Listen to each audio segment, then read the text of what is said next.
आप सभी वैष्णव जन को श्री हरिवंशी श्री सद्गुरुदेव भगवान की जय हो। आज हम महाराज श्री की कृपा से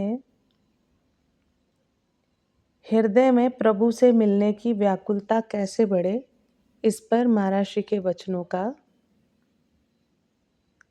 आपस में चर्चा करने का प्रयास करते हैं। महाराज श्री कहते हैं कि जो श्री प्रिया प्रीतम से मिलने के लिए व्याकुल है, वो किसी ऐसे भगवत प्रेमी रसिक संत का संग करना प्रारंभ कर दे। ये छुआछूत का रोग है।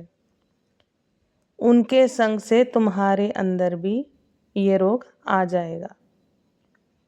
भगवत प्रेमियों के संग के बिना व्याकुलता आ ही नहीं सकती। अर्थात चाहे जितना नियम साधन कर लो, लेकिन रसिकों का संग किए बिना ये प्रेम छटा का लेश भी प्राप्त नहीं हो सकता। प्रेम प्राप्ति का एकमात्र साधन रसिक संतों का सत्संग ही है।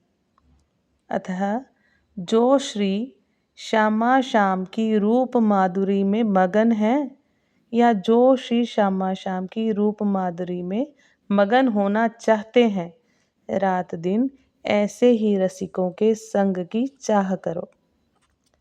महाराज श्री कहते हैं कि श्री नारद जी महाराज ने भी भक्ति सूत्र में यही कहा है, तदेव साध्यताम तदेव साध्यताम।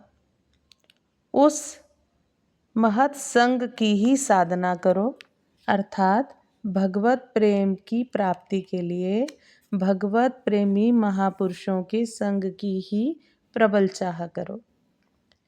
यहाँ तक कि प्रभु के संग से भी व्याकुलता नहीं प्राप्त होती। श्री उद्धव जी श्री कृष्ण के साथ ही रहकर श्री उद्धव जी श्री कृष्ण जी के साथ ही हर समय रहते हैं, लेकिन अभी ज्ञानी उद्धव है, प्रेमी उद्धव नहीं।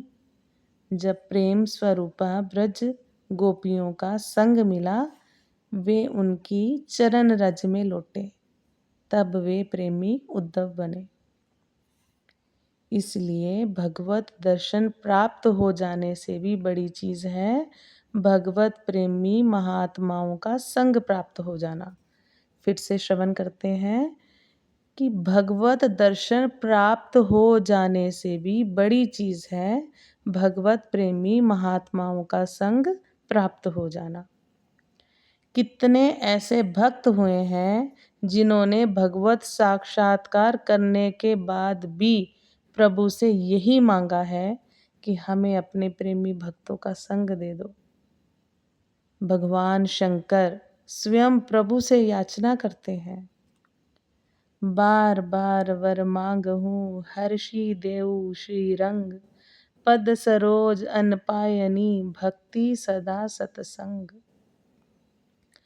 हिताचार्य श्री हरिवंश महाप्रभु जी कहते हैं, जय श्री हित हरिवंश प्रपंच वंच सब काल व्याल को खायो, यह जिये जानी श्याम श्यामापद कमल संग सिर नायो। श्री हित ध्रुवदास जी ने कहा है, जहाँ जहाँ पिए की बात सुने खोजत तिन गैननी, छिन छिन प्रतिदुव लेत प्रेम जल भरी भरी नैननी। जो भगवत प्रेमी महात्मा जन श्री प्रिया प्रीतम की चर्चा कर रहे हैं, उस चर्चा को सुनने का अगर चाव बढ़ जाए तो हमारे अंदर प्रिया प्रीतम से मिलने की निश्चित व्याकुलता आ जाएगी। बार बार हम जिसकी चर्चा सुनते हैं तो उससे मिलने की आकांक्षा हृदय में स्वतः ही आ जाती है। जैसे रुक्मणी जी ने श्री कृष्ण को देखा ही नहीं था, केवल उनके गुणों को ही सुना था, इतने से ही उन्हें श्री श्याम सुंदर से प्रेम हो गया था। ऐसे ही जब हम भगवत प्रेमी महात्माओं के द्वारा प्रियालाल के स्वभाव, रूप माधुरी, गुण माधुरी आदि की चर्चा निरंतर सुनेंगे तो उनसे मिलने की मन में स्वयमेव तीव्र चाह पैदा हो जाएगी। फिर से श्रवण करें। ऐसे ही जब हम भगवत प्रेमी महात्माओं के द्वारा प्रियालाल के स्वभाव, रूप माधुरी, गुण माधुरी आदि की चर्चा निरंतर सुनेंगे तो उनसे मिलने की, प्रभु से मिलने की मन में अपने आप तीव्र चाह पैदा हो जाएगी। हम सब महाराष्ट्र की कृपा से इन वचनों को बार बार श्रवण कर मनन और चिंतन करने का प्रयास करें। आप सभी वैष्णव जन को श्री हरिवंश जी, श्री सद्गुरुदेव भगवान की जय हो। जय जय श्री हरिवंश।